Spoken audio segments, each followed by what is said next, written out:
चलो देखते हैं बेटा, आज जो नया टॉपिक है हमारा दो चर वाले रैखिक समीकरण। ठीक है, सबसे पहले ये समझते हैं कि दो चर क्या है। दो चर पहले समझ लेते हैं। एक चर हम यहाँ से मान लेते हैं x और दूसरा मान लेते हैं y। ठीक है, ये हमारे क्या हो गए, दो चर हो गए। अब हमको क्या समझना है, रैखिक। रैखिक का मतलब क्या होता है, जब चर की घात एक हो। जब चर की घात कितनी हो, एक हो, तो उसे रैखिक बोलते हैं।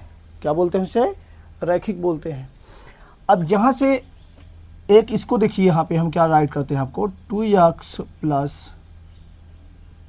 3y plus 5। ये क्या है हमारा, ये बहुपद है। ठीक है, अभी हमको क्या पढ़ना है, रैखिक समीकरण। यह समीकरण कब बनेगा, समीकरण हमने बताया था इसके पहले नेक्स्ट वीडियो में हमने बताया था, जब तक इक्वल टू 0 नहीं लगेगा ये समीकरण कभी बनेगा नहीं। ठीक है, कभी समीकरण नहीं बनेगा। अभी इस समय क्या है, ये बहुपद है। और इसमें 2x प्लस 3y प्लस 5, ये अभी तक क्या था, बहुपद था हमारा। क्या था, बहुपद था। ठीक है, पॉलिनोमियल से हमारा। ठीक है, अभी तक ये जो है रैखिक समीकरण नहीं बना।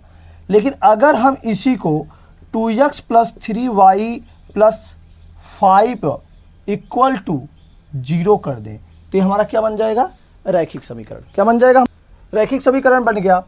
तो ये हमारा रैखिक समीकरण बन गया। अब हमको यहाँ पे इसका युग्म बनाना है। दो चर वाले रैखिक समीकरण यहाँ पे युग्म राइट करना था, युग्म। यहाँ से देखेंगे ध्यान से, अब यही इसी के स्थान पे हम कर दें यहाँ से 3x plus 9y plus 7 equal to 0। तो ये हमारा रैखिक समीकरण क्या बन गया, युग्म बन गया।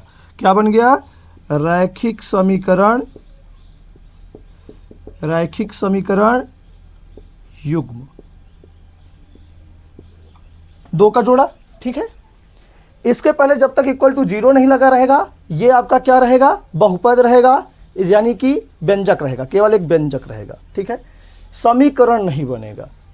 यहां पे क्या लगाने से बना, 0 लगाने से। क्या लगाने से बना, इक्वल टू 0 लगाने से। इक्वल टू 0 कर देने से ये क्या बन जाएगा हमारा, ये समीकरण बन गया और ये हमारा बहुपद हो गया। पहले ये डिफरेंस जान लो। ठीक है, अभी यहाँ पे ये जो क्या है, ये क्या है, यह एक बहुपद है। यह एक क्या है,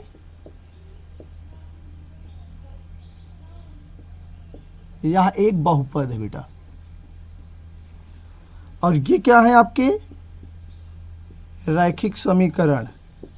ये क्या है आपके रैखिक से, ये दोनों क्या लिख सकते हैं, दो चर वाला रैखिक समीकरण युग्म बन गया। ये दोनों क्या बन गए, दो चर वाला रैखिक समीकरण युग्म बन गया। इसको यहां से हटा देते बेटा। बेटा इसका मानक रूप देख लेते हैं। इसके पहले मैंने आपको जब बहुपद पढ़ाया था तो वहां पे मैंने बेटा बताया था, x का गुणांक यहां से क्या हो गया, a हो गया। यहां से y का गुणांक क्या हो जाएगा,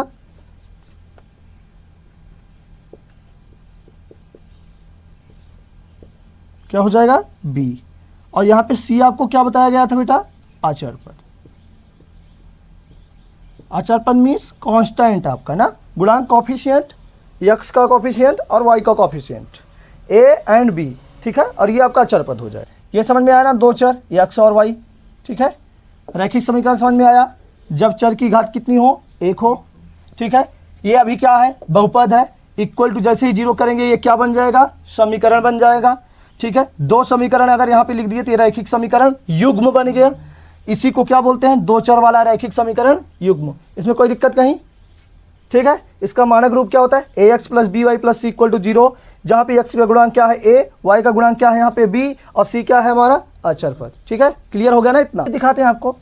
यहां से देखेंगे बेटा, अभी मानक रूप में, आपने मानक रूप को आपको पढ़ाए ना, देखिए ax plus b y plus c equal to 0 ना, मैंने बोला एक रैखिक समीकरण युग्म बन गया ये। ठीक है, अब दूसरा लिख देते हैं हम, ax plus b y plus c equal to 0। ये देखो दोनों क्या बन गए, रैखिक समीकरण युग्म, दो चर वाले रैखिक समीकरण युग्म। लेकिन अब एक सवाल आप और भी पूछोगे, सर दोनों तो सेम सेम है। पहले सुनो ध्यान से, दोनों क्या है, सेम सेम है, अलग कैसे होंगे। तो मैंने कहा चलिए ठीक है, आपको एक चीज़ और दिखा देते हैं। इसको क्या करते हैं, A1 कर देते हैं, इसको B1 कर देते हैं, इसको C1 कर देते हैं, इसको A2 B2 और इसको क्या कर देते हैं C2। तो ये दोनों क्या बन गया, दो चर वाले रैखिक समीकरण युग्म बन गए बेटा। आई बात समझ में? दोनों एक जैसे थे तो मैंने वहां पे क्या लगा दिया, A1 B1 C1, A2 B2 और C2 लगा दिया। ठीक है, कोई दिक्कत इसमें? इतना समझ में आ गया?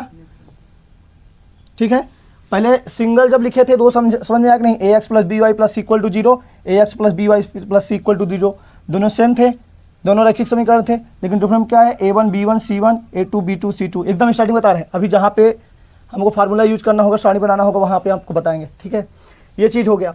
अब इसमें हमने जैसे कहा कि आपको एक इक्वेशन देते हैं, उसको सॉल्व करना है ना। ठीक है, यहाँ पे एक इक्वेशन लिख देते हैं, जैसे यहाँ पे लिख देते हैं हम, मान के लिखिए, सोचिए आप अपने मन में सोचना है। ठीक है, क्या सोचना है कि इसे सॉल्व करना है। ठीक है, सोचते हुए सॉल्व करना है। क्या, 9x प्लस 18 इक्वल टू 0। तो आप कहोगे सर ये तो बहुत आसानी से सॉल्व कर सकते हैं ना, 9x इक्वल टू माइनस 18 हो गया, x इक्वल टू क्या हो गया माइनस 18 अपॉन 9 हो गया, x इक्वल टू सर -2 आ गया। आपने सॉल्व कर लिया ना।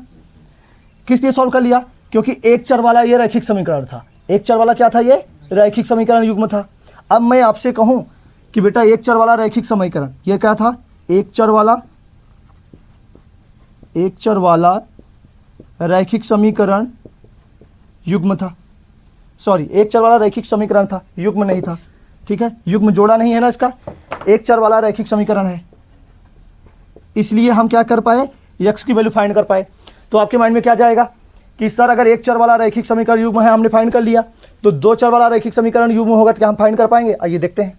ठीक है, मैं इसी पे यहाँ पे कर दूँ, जैसे 9x है, यहाँ इस बार मैं ले लेता हूँ 6x plus 3y plus 2 equal to 0। मैं कहूँ इसे सॉल्व करके दिखाओ, तो आप सॉल्व कर पाओगे? सॉल्व कर पाओगे इसे? नहीं ना। क्यों नहीं सॉल्व हो पाएगा ये? क्योंकि यहाँ दो चर वाला सिंगल रैखिक समीकरण है। इसके लिए कितना चाहिए फिर, दो रैखिक समीकरण चाहिए ना, दोनों के सेम तभी तो सॉल्व होंगे। इसीलिए आपको रैखिक समीकरण युग्म क्यों पढ़ाया जा रहा है, इसीलिए जिसमें दो चर रहेंगे रैखिक समीकरण रहे, वो सॉल्व नहीं हो सकता, इसे कोई सॉल्व नहीं कर सकता है। सोचो, इसे कोई सॉल्व कर सकता है? नहीं कर सकता। पर उसी स्थान पे इसको सॉल्व कर लिए ना। ठीक, यहाँ क्यों सॉल्व कर लिए, क्योंकि यहाँ पे एक चर था, एक चर की वैल्यू यानी x की वैल्यू आसानी से निकाल सकते हो, लेकिन यहाँ x y की वैल्यू नहीं निकाल सकते बेटा। इसको निकालने के लिए हमें दो चर रैखिक समीकरण का प्रयोग करना पड़ेगा। कितने चर वाले रैखिक समीकरण के युग्म का? दो चर वाले रैखिक समीकरण के युग्म का। इसीलिए आपको ये दो चर रैखिक समीकरण युग्म पढ़ाया जाता है। बात समझे? अब मैं कह दूं यहीं पे कि बेटा ये लो 5x plus 4y plus 3 equal to 0, तो अब ये दोनों समीकरण सॉल्व हो जाएंगे? अब सॉल्व हो जाएंगे, अब सॉल्व कर सकते हो। उसका रीजन समझाता हूँ।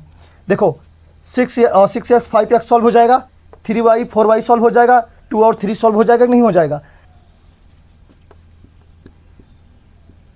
एक चर वाले रैखिक समीकरण को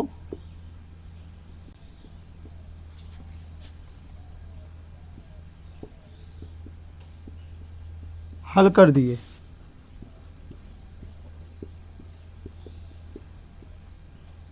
पर दो चर वाले रैखिक समीकरण को हल नहीं कर सकते।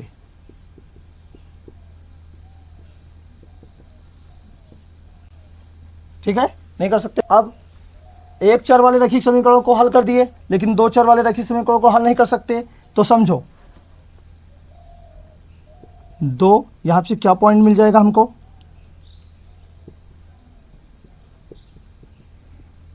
दो चर वाले रैखिक समीकरण को हल करने के लिए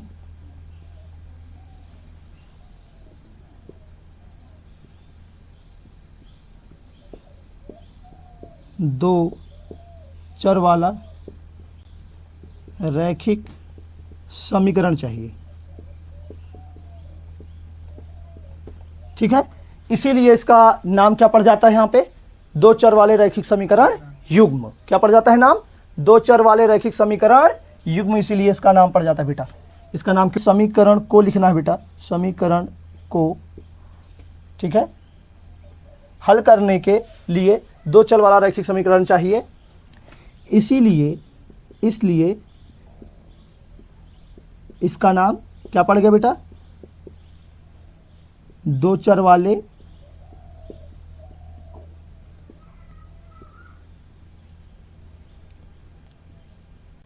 वाले रैखिक समीकरण युग्म, इसका बेटा नाम पड़ गया। ठीक है, बात समझ में आई यहां तक।